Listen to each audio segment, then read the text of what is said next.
Wabarakatuh. Selamat pagi semuanya, mudah-mudahan dalam keadaan sehat. Oke, baik, hari ini merupakan pertemuan kita yang pertama setelah kita libur selama setahun ya. Nah, jadi kita masuk di semester genap.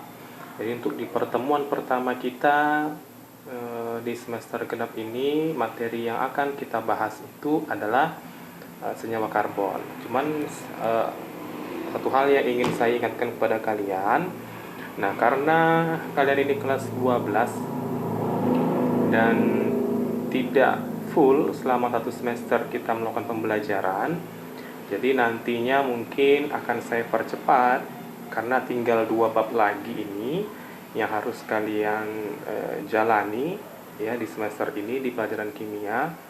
Dan saya harapkan nanti semuanya bisa dipelajari dengan sebaik-baiknya. Nah, nanti akan saya percepat saja ya. Oke, baik. Jadi untuk pertemuan kita pertama ini, kalau misalnya kalian buka nanti buku e-booknya ya yang ada di e-learning, yang ada di Google Classroom kita yang ini, coba nanti dibuka. Nah, situ sudah ada saya masukkan ya dari semester kemarin. Silahkan dibuka nanti untuk dibaca-baca lagi kalau memang ada yang kurang paham. Nah, yang pertama itu dalam senyawa karbon kita harus mempelajari yang dimaksud dengan gugus fungsi ya. Nah, coba diperhatikan dua senyawa karbon ini.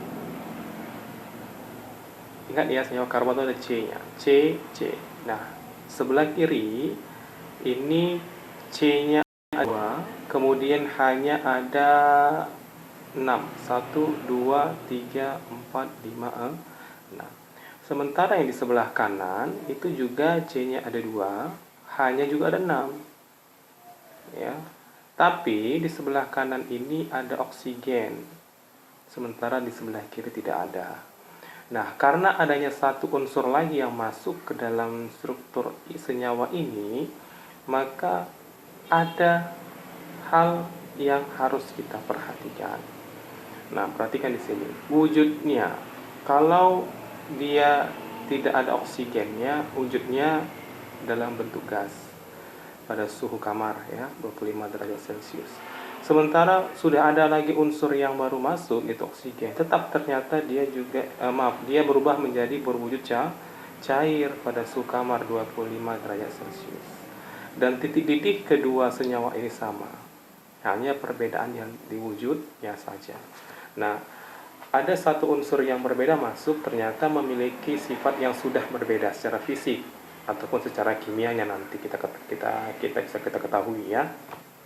Nah, jadi inilah yang disebut dengan gugus fungsi. Ya, ada ciri khas di situ. Ya, oke, saya lanjutkan saja. Apa yang dapat Anda simpulkan dari pengamatan dua senyawa di atas? Nah, kedua senyawa di atas mempunyai jumlah atom karbon dan hidrogen yang sama, tapi mempunyai sifat yang berbeda. Nah, perbedaan sifat kedua senyawa di atas disebabkan oleh satu atom hidrogen pada etana digantikan oleh gugus OH. Ya, gugus OH inilah yang menyebabkan perbedaan sifat antara etana dengan etanol. Ini namanya etanol, ada OH-nya, ini namanya etana. Ya, di sebelah kiri etana, di sebelah kanan etanol. Nah, gugus OH ini dikenal dengan sebutan gugus fungsi. Ya, gugus OH ini dikenal dengan sebutan gugus fungsi. Nah, apa itu gugus fungsi? Perhatikan. Jadi gugus fungsi itu adalah atom atau gugus atom yang menjadi ciri khas suatu deret homolog. Ya, suatu deret homolog. Setiap senyawa karbon yang mempunyai gugus fungsi berbeda akan mempunyai sifat yang berbeda pula. Ya, jadi secara singkat gugus fungsi itu adalah ciri khas. Ya, ciri khas. Jadi berbeda gugus fungsi maka berbeda jugalah sifat yang akan dihasilkan dari suatu senyawa tersebut. Ya, deret homolog ini maksudnya apa? Ya, deret suatu senyawa karbon. Ya, semuanya terdiri unsur-unsur yang berderet, memiliki panjang rantai yang cukup panjang dengan cabang-cabangnya ya, seperti itu. Nah, Di bawah ini ada beberapa gugus fungsi dari senyawa turunan alkana yang akan kita pelajari daripada bab selanjutnya. Nah, ini ada beberapa gugus fungsi. Ya, ini adalah gugus fungsi yang saya harapkan kalian semuanya bisa menghafal mungkin atau memahami menghafal atau memahami daripada gugus fungsi tersebut. Yang pertama, ada yang disebut dengan halu alkana. Ya, halu alkana ini rumus strukturnya Rx. Ya, gugus fungsinya adalah X. Jadi X ini bisa berupa, katanya halu alkana, berarti dia merupakan golongan 7A. Ya, jadi X ini bisa diganti dengan golongan 7A ada apa saja? Ada F, Cl, Br, I. Jadi X ini bisa dirubah menjadi F, fluor, bisa dirubah menjadi klor, bisa dirubah menjadi brom, dan bisa berubah menjadi iod. Ya, contoh di sini ada Cl, kita rubah. Jadi Rx, R-nya di sini adalah senyawa alkil. Ya, senyawa karbon. CH3Cl. Ya, CH3Cl salah satu contohnya. Nama senyawanya CH3Cl adalah klormetana atau metil klorida. Nah, yang kedua, ini ada namanya senyawa alkohol atau nama lainnya alkanol. Ya, alkohol atau alkanol. Rumus senyawa alkohol itu adalah ROH. Ya, ROH. Jadi R-nya ini kita ganti dengan senyawa alkil. Senyawa alkil itu maksudnya senyawa dengan rumusnya CH. Kalau C-nya 1 berarti CH3. Kalau C-nya 2 berarti C2H5. Kalau C-nya 3 berarti C3H7, ya. Saya rasa itu dulu ya, kita nanti pelajari ya. Oke, sebelum nantilah setelah ini dulu saya jelaskan ya. Jadi R-nya itu adalah senyawa alkil yang ada CC-nya dengan H juga ya. ROH. Kemudian gugus fungsi untuk alkohol adalah OH. Contohnya CH3OH, metanol namanya, atau metil alkohol. Ini metil klorida. Ini metil alkohol ya. Nah, kemudian yang ketiga itu adalah ether atau nama lainnya adalah alkasi alkana ya, alkana yang rumus strukturnya adalah R aksen. Jadi R dan R aksen ini adalah senyawa alkil, bisa sama bisa berbeda. Contohnya rumus fungsinya adalah O ya, O kedua tangannya itu mengikat senyawa alkil. Jadi contohnya saya CH3 OCH3, jadi sama ya. R aksennya sama-sama CH3, dan ini namanya adalah metoksimetana atau dimetil ether. Dan yang keempat ada senyawa aldehid atau golongan aldehid atau nama lainnya adalah alkanal. Ya, rumus struktur daripada alkanal ini adalah RCOH. Nah, gugus fungsinya adalah COH. Ya, COH. Contohnya adalah CH3COH. Ini semuanya contohnya dengan diikatkan dengan gugus senyawa metil ya. Nah, CH3COH. Nah, nama senyawanya adalah etanal atau asetaldehida. Ya, kemudian yang kelima ada keton atau alkanon ya. Rumus strukturnya adalah RCOR aksen. Gugus fungsinya adalah CO ya. CO. Nah, kemudian R dengan R aksennya bisa sama bisa berbeda. Sini contohnya sama-sama CH3 atau sama-sama metil. Jadi CH3 COCH3, dan nama senyawanya ini adalah propanon atau dimetil keton. Kemudian yang keenam ini ada asam karboksilat ya, atau asam alkanoat. Nah, kemudian RCOOH. Ini rumus strukturnya, gugus fungsinya adalah COOH ya. Contoh senyawanya kita ikatkan dengan metil, jadi CH3COOH. Ini adalah asam etanoat atau asam asetat. Nah, yang terakhir adalah ester atau alkil alkanoat, nama lainnya, di mana rumus struktur daripada ester ini adalah RCOOR aksen. Ya, gugus fungsinya adalah COO, COO.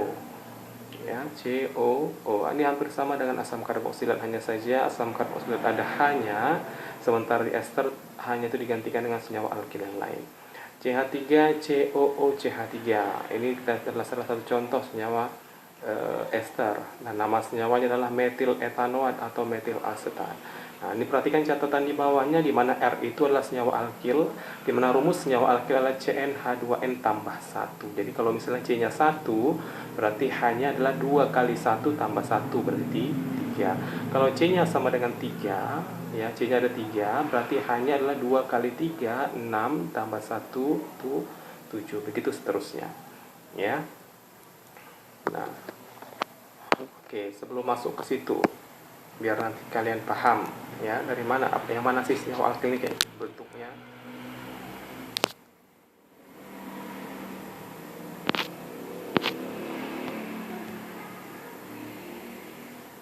Nah, perhatikan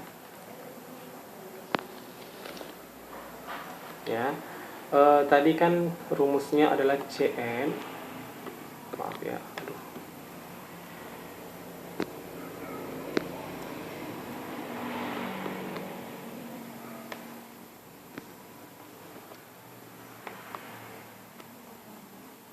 Cn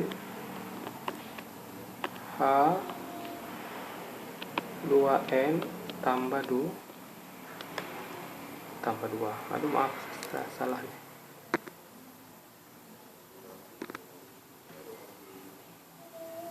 H2n tambah 1. Nah ya, nah ini rumus daripada senyawa alkil. Nah, kalau misalnya C-nya sama dengan 1, C-nya sama dengan 1, berarti Cn, C-nya 1, C, susah, berarti C 1 H ya, CH 2 kali 1, 2 tambah 1, 3, CH3. Aduh, agak susah ya saya menuliskannya ternyata. Oke, maaf ya kalau misalnya agak sedikit sulit saya menuliskannya di sini. Nah, kemudian itu kalau misalnya tadi C-nya 1, namanya ini adalah senyawa metil ya, kalau C-nya 1 itu namanya metil.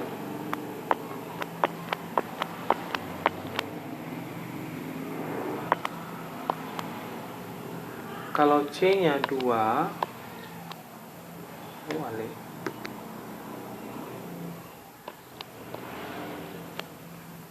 maaf ya, kalau C-nya 2 namanya etil.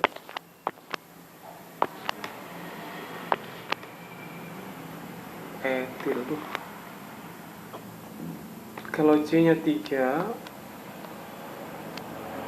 ini namanya propil.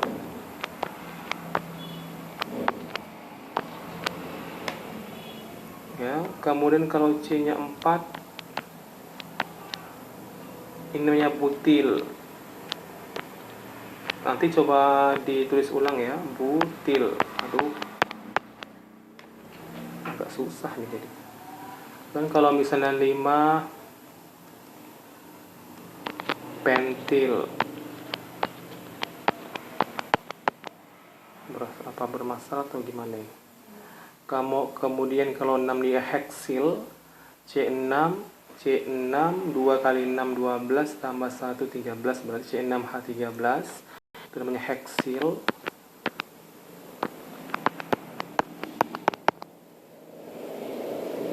Kemudian coba ya saya sebutkan saja, kalau misalnya dia C7 namanya heptil, C8 namanya oktil, C9 namanya nonil, dan C-nya ada 10 namanya dekil.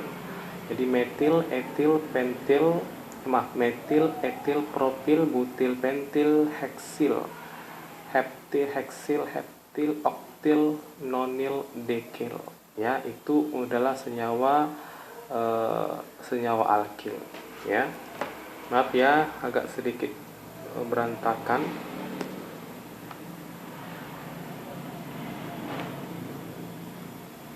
Mudah-mudahan nanti bisa kita buat lagi ya.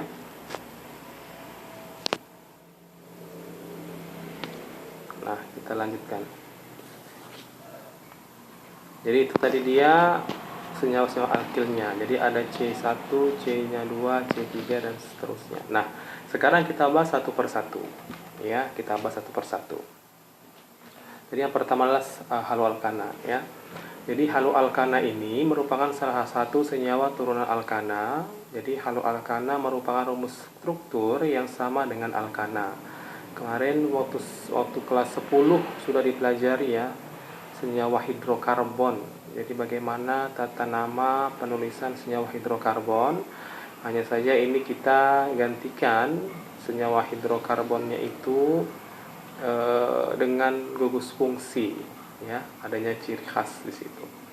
Nah, jadi hanya satu atau lebih atom H digantikan oleh atom halogen, di mana atom halogen itu ada F, Cl, Br dan juga I. Nah, jadi bagaimana tata nama untuk haloalkana? Perhatikan di sini. Tata nama haloalkana dapat dikelompokkan menjadi dua, yaitu tata nama iupac dan tata nama lazim atau tata nama trivial ya. Nah, untuk tata nama iupac ada aturan yang harus diikuti dalam memberikan penamaan senyawa-senyawa haloalkana ya. Aturan yang pertamanya, satu, menentukan rantai induk ya, yaitu rantai karbon terpanjang yang mengandung atom halogen.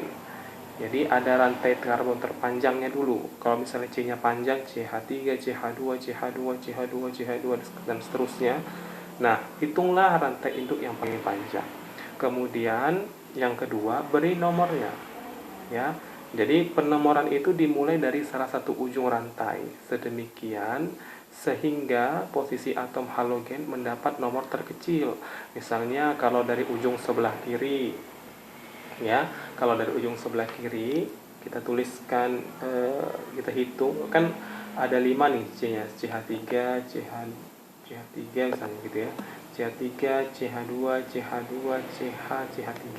Jadi kalau dari kiri kita hitung, ternyata atom kita masukkan atom klor ya di sini ya, Cl. Jadi kalau misalnya kita hitung dari sebelah kiri, ternyata Cl itu letaknya dari nomor 4. Tapi kalau misalnya kita hitung dari sebelah kanan, ternyata Cl itu terletak di nomor 2. Nah, berarti penomoran itu dimulai dari sebelah kanan, bukan dari sebelah kiri ya, itu diingat.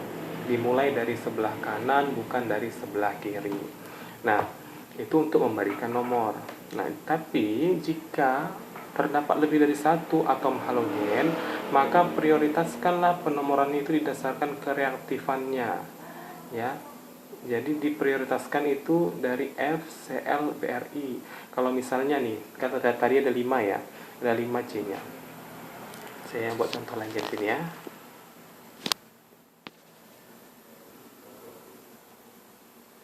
Nah, jadi ada C, oh maaf, sekali lagi maaf, mungkin ada sesuatu yang salah di sini.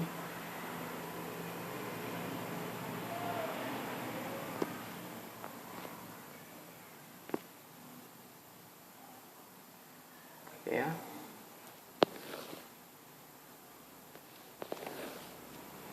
Nah, jadi C ya, CH 3, kemudian C H, kemudian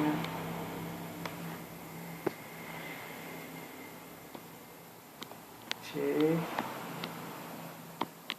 H 2, kemudian maaf,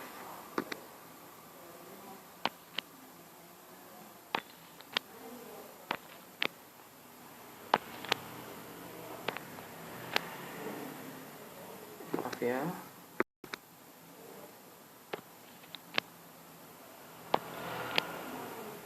CH, kemudian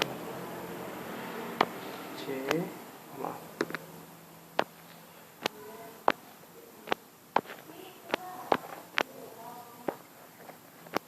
CH3. Aduh. Nah, ini di sini ada F. Saya buat. Kemudian di sini ada Cl. Nah, coba perhatikan. Kalau kita hitung dari sebelah kiri, 1, 2, 3, 4, 5. Dari sebelah kanan 1, 2, 3, 4, 5. Nah, kalau dari sebelah kiri, tadi itu kan ada di nomor 2, ada halogen. Dari sebelah kanan juga ada nomor 2. Nah, kalau misalnya tadi ini, misalnya F-nya nggak ada nih ya, yang F ini nggak ada nih. Ya, F ini tidak ada, berarti kita menghitungnya dari sebelah kanan. Kenapa? Karena lebih dekat klornya itu dari sebelah kanan, 1, 2 di nomor 2. Sementara kalau dari sebelah kiri, klornya itu terletak di nomor 4, 1, 2, 3, 4. Nah, begitu ya. Oke. Nah, jadi itu yang pertama harus diperhatikan. Penulisan nomornya itu harus dari yang terdekat dengan senyawa halogen.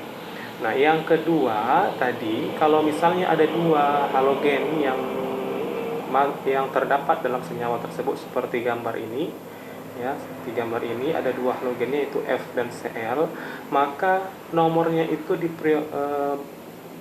diawali dari yang lebih prioritas, ya. Jadi yang lebih prioritas itu adalah F, kemudian Cl, kemudian Br, kemudian I. Nah, berarti kan kalau misalnya kita hitung dari sebelah kiri ini kan di nomor 2 ada F, dari sebelah kanan juga di nomor 2 ada Cl, jadi sama-sama di nomor 2, kan begitu ya. Nah, sama-sama di nomor 2. Nah, jadi yang dari mana? Dari kiri atau dari kanan? Nah, karena antara F dengan Cl yang lebih prioritas itu adalah F, maka kita berikan penomoran itu dari sebelah kiri. Jadi nomor 1 sebelah kiri ini 1, kemudian 2, kemudian ini 3, kemudian ini 4, kemudian ini 5. Ya. Nah, jadi 1, 2, 3, 4, dan 5. Oke. Sampai di sini bisa dulu ya, paham ya? Itu untuk penomorannya. Saya kembalikan lagi ya. Nah, selanjutnya yang ketiga, gugus alkil selain rantai induk dan atom halogen sebagai cabang.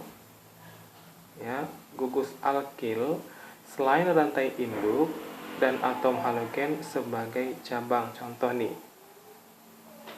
Ya, contoh.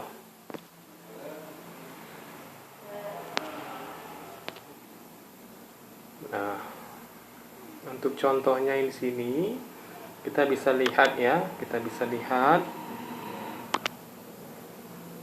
gugus alkil ini berarti kita kan yang kita hitung itu adalah senyawa alkilnya ya.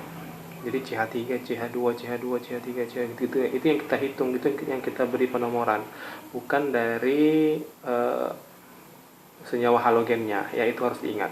Nah, jadi di sini ada CH3, CH2, Cl.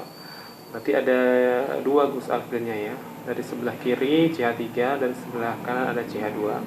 Nah, sel di sini dia menjadi rantai, dia menjadi cabang. Ya, atom halogen sebagai cabangnya. Jadi dia itu ditulis terlebih dahulu. Ya, jadi aturan penulisan daripada tata nama senyawa IUPAC ini, maka tulis dulu rantai cabangnya, kemudian tuliskanlah nama rantai induknya. Jadi cabangnya dulu ditulis, baru dia rantai induknya.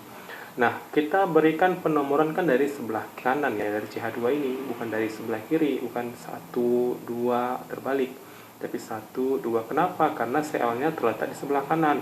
Kalau Cl-nya terletak di sebelah kiri, berarti kita beri penomoran dari sebelah kiri. Ya. Nah, jadi berarti Cl-nya berada di nomor 1 ya, karena kita membuatnya itu dari sebelah kanan. 1, 2. Berarti tulislah dulu cabangnya, Cl. Cl itu kan klor ya, kloro, ya, di akhirnya kata O. Jadi kalau misalnya F, fluor, fluoro. Br, bromo, ya, bromo, iod, iodo, ya, seperti itu, di akhirnya kata O ya. Nah, berarti karena Cl terletak di nomor 1, tuliskan di nomor 1. 1. Nah, kenapa ada angka 1 di sini? Karena terletak di nomor 1. Jadi 1 kloro ya, 1 kloro. Kemudian karena ada 2 C-nya, tadi kalau 2 C-nya kalau senyawa alkil apa dia? Etil. Nah, kalau misalnya di rantai induk, maka il diganti dengan ana. Ya, etil, ilnya diganti dengan ana. Jadi etana. Ya, gitu ya. Nah, kemudian yang kedua, di sini ada ClCl. Jadi ada 2 klornya di nomor. Nah, karena dia di sini juga senyawa alkilnya ada 2, CH3, CH2, CH2. Dan juga kalau misalnya kita berikan penomoran dari sebelah kanan juga di nomor 1 Cl, dari sebelah kiri juga begitu di nomor 1 Cl, kemudian haloalkana senyawa halogennya juga sama-sama Cl. Jadi kita bebas memberikan penomorannya dari sebelah kiri atau dari sebelah kanan. Ya. Nah, di sini saya buat dari sebelah kiri saja, 1, 2. Berarti nomor 1 ada Cl, di nomor 2 ada Cl. Jadi tuliskan nomornya dulu. Ya, 1,2. Nah, ada apa? Ada kloro. 1,2 ada kloro. Nah, tapi karena dia ada 2 Cl-nya, maka diberikan penomoran juga namanya berdasarkan bahasa Yunani. Kalau 2 dia di, kalau 2 dia di. Ya, berarti dikloro. Karena ada 2, makanya jadi dia disebutkan di. 1,2 dikloro. Kemudian ada 2 CH2 etil kalau dia senyawa alkilnya. Kalau dia rantai induknya maka ilnya diganti dengan ana. Jadi etana. Jadi nama untuk senyawa ini adalah 1,2 dikloroetana. Ya. Nah, kemudian yang ketiga, contoh nih. Nah, ini sama juga, jadi CH2. Ini kita berikan penomoran dari mana? Perhatikan di sini. Berdasarkan kereaktifannya. Jadi prioritasnya berdasarkan kereaktifannya. FCl BRI, ada Cl dengan Br, berarti Cl di luar. Berarti nomor 1 adalah dari alkil yang dekat dengan Cl. Nah, Cl sebelah kiri, berarti nomor 1-nya kita buat dari sebelah kiri. CH21, kemudian kanannya 2. Nah, kemudian itu untuk nomor penomoran. Nah, bagaimana untuk penulisannya? Penulisan namanya. Nah, untuk penulisan namanya itu tidak mengikuti prioritas kreatifannya, tapi berdasarkan abzat. Cl itu ya, abzatnya awalnya adalah K, klor. Sementara Br awalnya adalah B. Berarti yang pertama sekali kita tuliskan itu adalah Br-nya, karena dia berdasarkan abzat lebih duluan B daripada K. Nah, Br atau brom itu terletak di nomor 2 tadi kan. Maka tuliskan dulu 2 bromo, 2 bromo, kemudian Cl-nya terletak di nomor 1 kloro, kemudian dia ada 2 senyawa alkil etana, di akhirnya diganti dengan ana. Jadi nama untuk senyawa ini adalah 2 bromo 1 kloroetana. Jadi diperhatikan ada 3 catatan di sini dalam penulisan senyawa haloalkananya. Yang pertama, senyawa haloalkana atau senyawa itu dia adalah sebagai cabang. Jadi dia dibaca dengan menggunakan nomor. Nomor berapa dia? Tuliskan terlebih dahulu nomornya, baru tuliskan senyawa namanya atom halogennya, kemudian rantai induknya seberapa panjang. Kalau misalnya dia kembar, maka dia diberikan penamaan juga berdasarkan bahasa Yunani.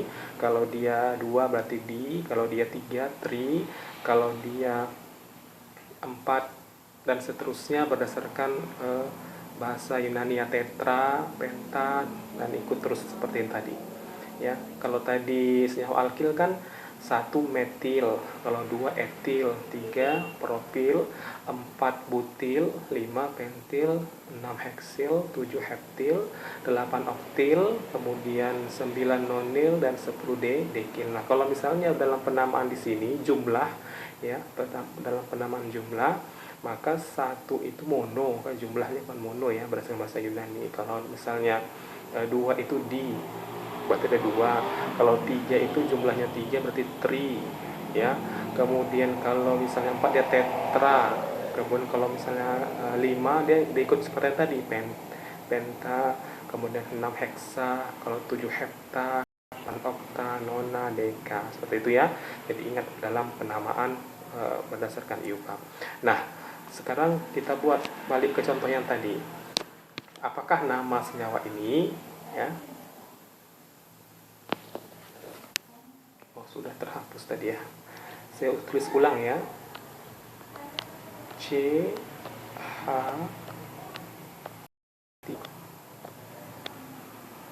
kemudian C H ke bawah ya tadi F ya. Kemudian di sini CH2. Oh, astaga, ini dia rupanya. Maaf. Muncul ya tiba-tiba.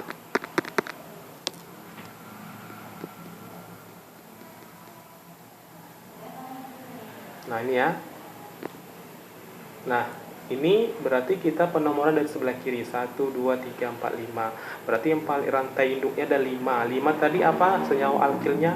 Kalau 5 pentil. Berarti nanti untuk rantai induknya di sini ilnya diganti jadi ana, jadi pentana. Nah, bagaimana cara penamaannya? Kalau tadi penomorannya kan sudah sesuai dengan urutan prioritas ya, F yang lebih dulu dibandingkan Cl.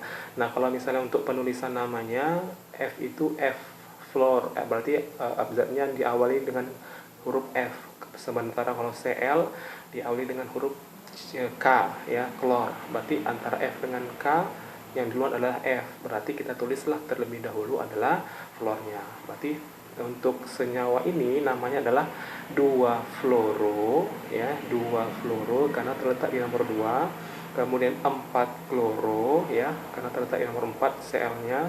Kemudian rantai induknya ada 5. Ya, 5 tadi pentil ya, ilnya ganti jadi ana, jadi pentana. Nah, jadi untuk nama senyawa ini adalah 2-fluoro 4-kloro pentana. Oke.